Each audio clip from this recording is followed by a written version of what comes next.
அன்புடன் கோவிந்தராஜுலு மணல்மேடு வெதர்மேன் வானிலை ஊடக நேயர்களுக்கு மதிய வணக்கம். இன்று பிப்ரவரி மாதம் 9ஆம் தேதி, தை மாதம் 26ஆம் தேதி திங்கட்கிழமை மதிய வானிலை நிலவரம். இதுவரைக்கும் நம்ம சேனலை சப்ஸ்கிரைப் பண்ணாதவங்க சப்ஸ்கிரைப் பண்ணிங்க. தொடர்ந்து அறிக்கைகளை பெற ஆல் இணைப்பில் பட்டிங்கன்னா தொடர்ந்து அறிக்கைகள் வரும். இது உண்மையாக தெரிஞ்சிச்சுன்னா உறவினர் நண்பர்கிட்ட சொல்லி அவங்களையும் சப்ஸ்கிரைப் பண்ண சொல்லுங்கள், லைக் பண்ண சொல்லுங்கள். அதிகாரப்பூர்வ வானிலை அறிக்கைக்கு இந்திய வானிலை ஆய்வுத்துறை அறிக்கையை பார்க்கவும். இது என்னுடைய தனிப்பட்ட வானிலை நிலவரம். ரைட். இப்போ என்ன செய்தின்னு கேட்டிங்கன்னா, இப்போ வந்து தை 26 இன்னும் 3 நாள் வர்ற வெள்ளிக்கிழமை தை மாதம் முடிஞ்சு போயிடும். ரைட்டுங்களா? அப்புறம் மாசி 1 தை வெள்ளிக்கிழமை மாசி 1. ரைட்டு. இன்னும் 3 நாள் தான் இருக்குது தை மாதம். ரைட்டு. அப்போனா மாசியில் ஒரு மழைக்காலம் தான் சொல்லணும் அது. ஏன்னா மாசி மாதம் 8ஆம் தேதியிலேருந்து 12ஆம் தேதிக்குள்ளே, அதாவது பிப்ரவரி 20லேருந்து 24க்குள்ளே ஒரு நிகழ்வு ஒன்று வர்றது வந்து உறுதி செய்யப்பட்டிருக்கிறது. ரைட்டுங்களா? இது வந்து ஒரு கடுமையான மழையை தரலாம். நேற்று கூட இந்த மாடல் ஜிஎஃப்எஸ் என்ன பண்ணிச்சு கேட்டிங்கன்னா, மியான்மர் வங்கதேசம் போகிறதா காட்டுச்சு. இன்னும் பல சுற்றுலாம் சுத்தம். அதுக்குள்ளே சேனல் உருட்ட ஆரம்பிச்சிடுவாங்க. அதாவது அர்னா புயல் வருது, முரசு புயல் வருது.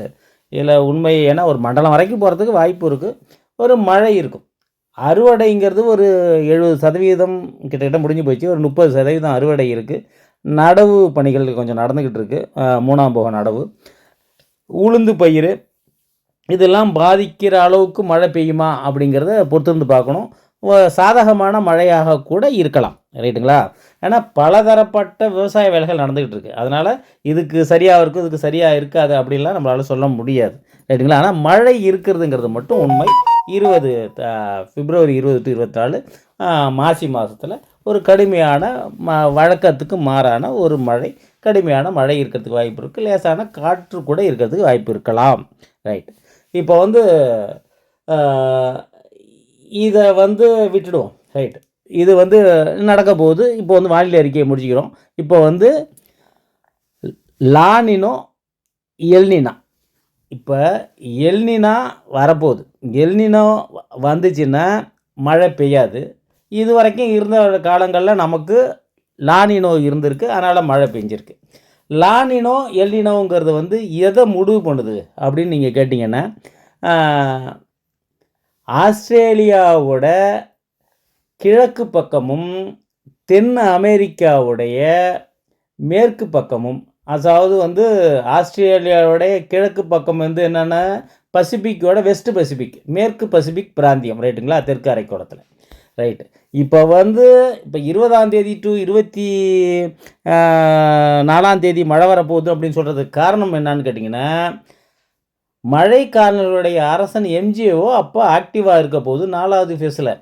அதனால் ஈக்குவட்டல் ராசிபி வேவ்ஸும் நல்லா இருக்குது. அதனால் நிச்சயமாக இது மழையை கொண்டு வந்து டெல்டாவுக்கு தரும் அப்படிங்கிறதுல ஒட்டுமொத்த தமிழகம் தென் மாவட்டங்களில் மழை இல்லை, காஞ்சி போச்சுலாம் சொல்கிறாங்க. அவங்களுக்கெல்லாம் மழை கொடுக்கறதுக்கான ஒரு வாய்ப்பு 90% அதிகரித்திருக்கிறது அப்படிங்கிறதுல எந்த விதமான சந்தேகமும் இல்லை. மாசியில் ஒரு மழைக்காலம் மாதிரி 4 நாள் இருக்கும். ரைட்டுங்களா? ரைட்டு. இப்போ வந்து நம்ம லானினா எல்னினோவை பற்றி நம்ம பார்க்குறோம். இப்போ லானினோ வந்து மழை தரக்கூடிய அமைப்பு. அதில் வந்து நம்ம தான் சொல்லிகிட்டு இருக்கோம், ஆஸ்திரேலியாவுக்கும் தென் அமெரிக்காவுக்கும் இடையில் உள்ள ஏற்படக்கூடிய நிகழ்வு தான் லானினாவும் எல்னினாவும். ரைட்டுங்களா? லானினோ எல்னினா. லானினா இது வரைக்கும் இருந்தது இல்லை. எப்படி இருந்துச்சுன்னு கேட்டிங்கன்னா, ஆஸ்திரேலியாவில் லோ ப்ரெஷரு, ஹை டெம்பரேச்சரு, அதனால் மேக உற்பத்தி நடைபெற்று வாக்கர் சைக்கிளுங்கிற காற்று வந்து என்ன பண்ணும், தென் அமெரிக்காவில் என்ன பண்ணும், high pressure low temperature, high ப்ரெஷர்லேருந்து லோ ப்ரெஷர் நோக்கி காற்று வரும். அதனால் ஆன்டி கிளாக் வைஸில் காற்று வந்து இங்கே வரங்கானால அந்த பசிபிக் பிராந்தியத்துலேருந்து நமக்கு மழை வருது அப்படின்னு நம்ம சொல்லிக்கிட்டு இருப்போம். அந்த வாக்கர் சைக்கிள் நடந்துக்கிட்டு இருக்கோம். இந்த ஈர காற்று வந்து நமக்கு வந்து மழையை கொடுத்துட்டு இருந்துச்சு இந்திய பிராந்தியத்துக்கு. இதனுடைய அடிப்படை காரணம் வந்து நீங்கள் தெரிஞ்சுக்கணுங்கிறதுக்காக தான் சொல்கிறேன். ஆஸ்திரேலியாவுக்கும் தென் அமெரிக்காவுக்கும் இடையில் ஏற்படக்கூடிய மாற்றங்கள் தான் லானினோ எல்னினா. இப்போ எல்னினா வரப்போகுதுன்னா இப்போ நியூட்ரல் ஐஓடி. அதுக்கு வந்து நிறைய விஷயங்கள் இருக்குது. ஐஓடினா இந்தியன் ஓஷன் டைபோல் மட்டும் இந்திய இருமுனை நிகழ்வுன்னு சொல்லுவாங்க. இந்திய ஓஷனுடைய இருமுனை நிகழ்வு. அது வந்து இப்போ -0.75 இருக்குது. இன்னும் நியூட்ரல் ஆகலை. இப்போ நீங்கள் பார்த்துட்டு இருக்கிறது வந்து எம்ஜேஓ ஆக்டிவாக இருக்கிறத நம்ம காட்டுறோம். அடுத்தது வந்து ஈக்குவேட்டல் ராஸ்பி வேவ்ஸு ஆக்டிவாக இருக்கிறத காட்டுறோம். ரைட்டுங்களா? அதனால் 20 to 24ங்கிறது வந்து மழை இங்கிறது நிச்சயிக்கப்பட்டது. ரைட்டு. இப்போ எல்னினாவில் இப்போ பார்த்துட்டோம். இப்போ வந்து லானினாவில் வந்து ஏன் மழை பெய்யுதுன்னா இது வந்து கரெக்டான பொசிஷனுக்கு வருது. எல்னினாவில் என்ன நடக்கும்னு கேட்டிங்கன்னா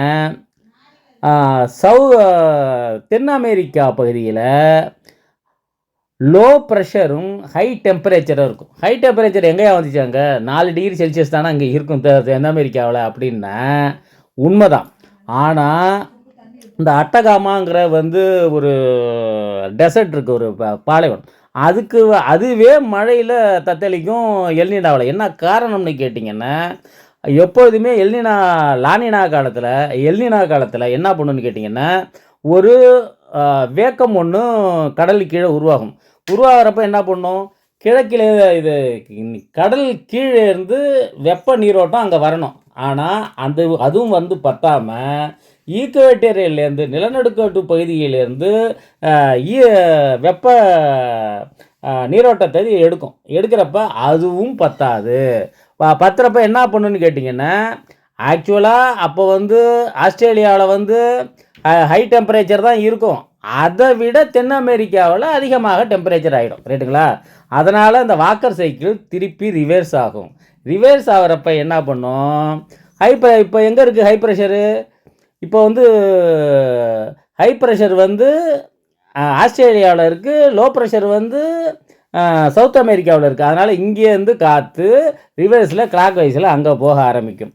இது மட்டும் இல்லாமல் மாஸ்கிரின் ஹை ப்ரெஷருங்கிற இந்திய துணைக்கண்டத்தில் இருக்கிற அந்த காற்றை அது வந்து எடுக்க ஆரம்பிச்சிடும்.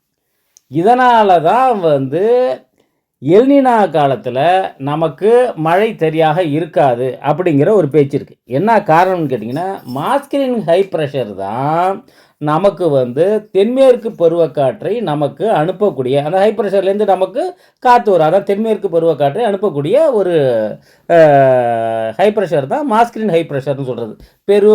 அந்த பக்கத்துலேருந்து வர்றது, திபெத்திலேருந்து அது வர்றது, அது வந்து இது எடுத்துக்கும். அதாவது வந்து எல்னினா காலத்தில் தென் அமெரிக்க பகுதி அதை எடுத்துக்குங்கிறதுனால அது வராது, அதனால் மழை பெய்யாதுன்னு சொல்கிறாங்க. அது எவ்வளோ தூரம் உண்மைங்கிறது பின்னாடி பார்ப்போம். ரைட்டு.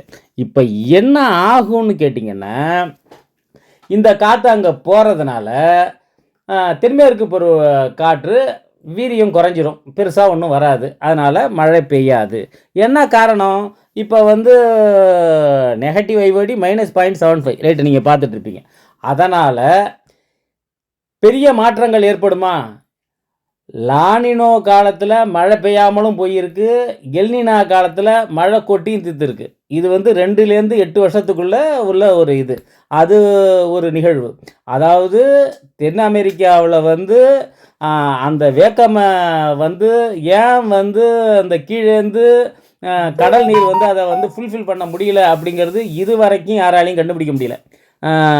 அதிகாரப்பூர்வ வானிலை அறிக்கைக்கு இந்திய வானிலை ஆய்வுத்துறை அறிக்கையை பார்க்கவும். ரைட்டுங்களா? இப்போ வந்து மாஸ்கிரின் ஹை ப்ரெஷரை எடுத்துறதுனால தான் நமக்கு பருவக்காற்று வந்து மிஸ் ஆகிடுது. அதனால் நம்ம வந்து அதை வந்து பொய்த்து போயிடுச்சு அப்படிங்கிறது சொல்கிறோம். நம்ம வந்து இல்லை மழை பெய்யும்னு சொல்கிறோம். ரைட்டு. இப்போ வந்து பருத்தி போடுற விவசாயிகள் இப்போ கோடை மழை பெய்யுமா? நிச்சயமாக பெய்யும், கடுமையான மழை பெய்யும். இப்போ மாசியில் ஒரு மழைக்காலம்னு சொல்கிறேன்ல, இப்போ மாசி 8 to 12, பிப்ரவரி 20 to 24 கடுமையான மழைங்க. ஒரு நிகழ்வு ஒரு புயலாக கூட மாறும்னு சொல்லிட்டு பெரிய டிவி ஃபுல்லாக தான் நடக்கும். இன்னும் ஏன்னா ப்ரிடிக்ஷனுங்கிறது 10 நாள் முன்னாடி சொல்லணும். ஒரு மாதம் முன்னாடிலாம் இனிமேல் யாராலையும் சொல்ல முடியாது.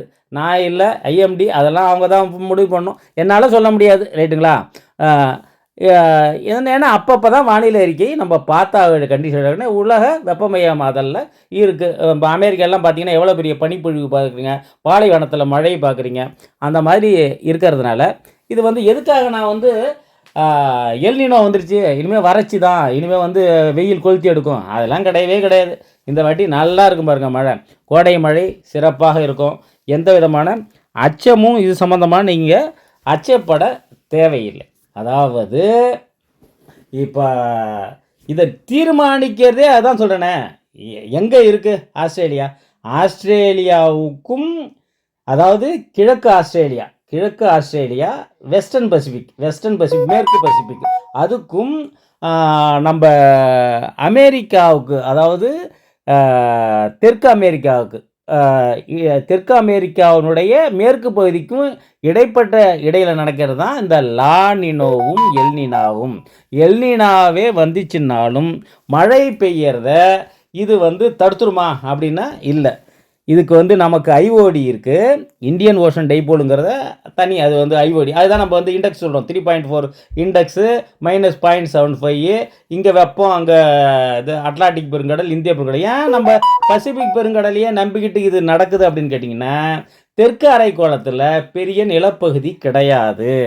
அதனால் அங்கே ஏற்படக்கூடிய மாற்றம் உலக அளவில் வெதர் கண்டிஷனில் மாற்றத்தை ஏற்படுத்துது. அதாவது வானியலில் இதில் வானிலையில் ஒரு மாற்றத்தை ஏற்படுத்துதுங்கிறதுல மறுக்க முடியாத உண்மை.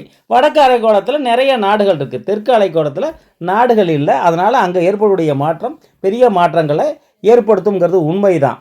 இது எவ்வளோ தூரம் உண்மை அப்படிங்கிறது பார்த்தோம்னா, அதாவது டாக்டர்கிட்ட போகிறோம், சுகர் இருக்கா அப்படின்னு செக் பண்ண பார்த்தீங்கன்னா, உங்கள் தாத்தாவுக்கு இருக்கா, பாட்டிக்கு இருக்கா அப்படின்னு கேட்பாரு.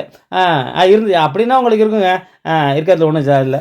சரி, யாருக்குமே இல்லை சார், இருக்குமாண்ணா? அப்பையும் இருக்குங்க பாரு. அதனால் லானினோ காலத்தில் மழை பெய்யாமல் போனாலும் போகலாம், எல்னினோ காலத்தில் மழை கொட்டியும் திக்கலாம். அதனால் மழை வராது அப்படின்னு சொல்லிட்டு நிச்சயமாக 100% அப்படின்னு சொல்கிறதுக்கு யாராலையும் முடியாது. அதாவது ஏகப்பட்ட வருஷத்தில் ஆவரேஜ் எடுத்து பார்க்குறதுல இதெல்லாம் நடந்திருக்கு. அப்படிங்கிறதுனால தான் சொல்கிறாங்க இந்த வாட்டி கோடை மழை கடுமையாக இருக்கும். இது என்னுடைய தனிப்பட்ட வானிலை ஆய்வு. ரைட்டுங்களா? நிச்சயமாக மழை இருக்கும், அதில் எந்த விதமான சந்தேகம் இல்லை. ஏன்னா ஐஓடியும் எம்ஜேஓவும் ஈக்குவட்டல் ராஸ்பியும் கெல்வின் வேவ்ஸும் கடல் சார்ந்த அளவுகள் தான் அதை முடிவு பண்ண போகுது. வாட்டர் கரண்ட்டும் இதை முடிவு பண்ண போகுது. ரைட்டுங்களா? நீங்கள் நானும் அதை முடிவு பண்ணிட முடியாது. அதனால் பல ஆராய்ச்சிகளே தவளை காலை விட்டுற கதை தான். அதனால் அதை நான் தப்பாலாம் சொல்லக்கூடாது, தப்பு அது சேனலில் சொன்னான். ஆனால் இன்னும் இதில் நம்ம ஃபுல்ஃபில் பண்ணாமல் இருக்கோம். எல்னினாவில் ஏன் அந்த கடல் வெப்பத்தை சவுத் ஆப்பிரிக்காவில் அதை நீர் அதை ஃபுல்ஃபில் பண்ண முடியலங்கிறது, இதுவும் கண்டுபிடிக்க முடியலங்கிறது நிதர்சனமான உண்மை. அதை ஏன் மாஸ்கரின் ஹை ப்ரெஷர்லேருந்து அந்த காற்றை எடுக்குது, அதனால தானே தென்மேற்கு பருவக்காற்று வராமல் போயிடுது. ஏன்னா தென்மேற்கு பருவக்காற்றை நம்பி தான் இந்தியாவே இருக்குது. 80% மழை இந்தியாவில் தென்மேற்கு பருவக்காற்றை நம்பி தான் இருக்குது. நம்ம தமிழ்நாடு கடற்கரை ஓரம் மட்டும்தான் வடகிழக்கு பருவமழை நம்பி இருக்குது. அதனால் இது பெருசாக வடகிழக்கு பருவமழையும் பெருசாக அஃபெக்ட் பண்ணிடாது அப்படிங்கிறது தான் என்னுடைய தனிப்பட்ட கருத்து. இந்த வருஷம் பெரிய மழை இல்லை. இந்த வருஷம் என்ன எவ்வளோ மழை எதிர்பார்த்தோம்? லானினோ தான் பெரிய, அப்படிலாம் பெருசாக மழை பெஞ்சிச்சா? இல்லை. நம்ம எதிர்பார்த்தது பெருசாக நடக்கலை, ஆனால் ஆவரேஜாக போதுமான மழை பெஞ்சுது. அந்த மாதிரி எல்னினோ காலத்தில் மழை பெய்யாமல் போயிடும் அப்படிங்கிறதுலாம் அதில் எனக்கு உடன்பாடு இல்லை. ரைட்டு. நீங்கள் ஓரளவுக்கு லானினோவும் எல்னினோவை பற்றி தெரிஞ்சிருப்பீங்க. இது ரிவர்ஸ் சைக்கிள். இதில் முக்கியமான விஷயம் என்னான்னு கேட்டிங்கன்னா, மாஸ்கரின் ஹை ப்ரெஷரை அது எடுத்துக்கிறதுனால நமக்கு தென்மேற்கு பருவக்காற்று வராது அப்படிங்கிறது ஒரு இது. வேறு சமயத்துலேருந்து காற்று வர்றதுக்கு வாய்ப்பு இருக்குது.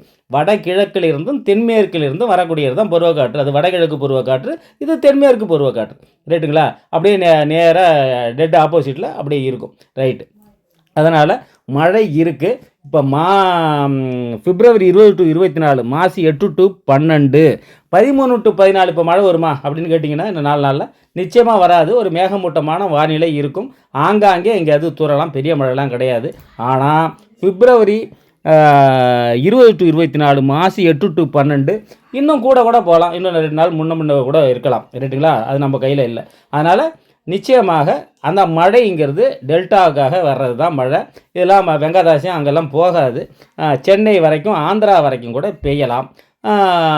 ஒரு தாழ்வு மண்டலமாக கூட மாறி பெய்யறதுக்கான வாய்ப்புகள் அதிகமாகவே தெரிகிறது. பொறுத்திருந்து பார்ப்போம். இன்னும் 10 நாள் இருக்குது. அதுக்குள்ளே என்னென்ன மாற்றங்கள் ஏற்படுதுன்னு புரிஞ்சிருப்பீங்கன்னு நினைக்கிறேன். நம்பிக்கையோடு இருங்க. நன்றி, வணக்கம்.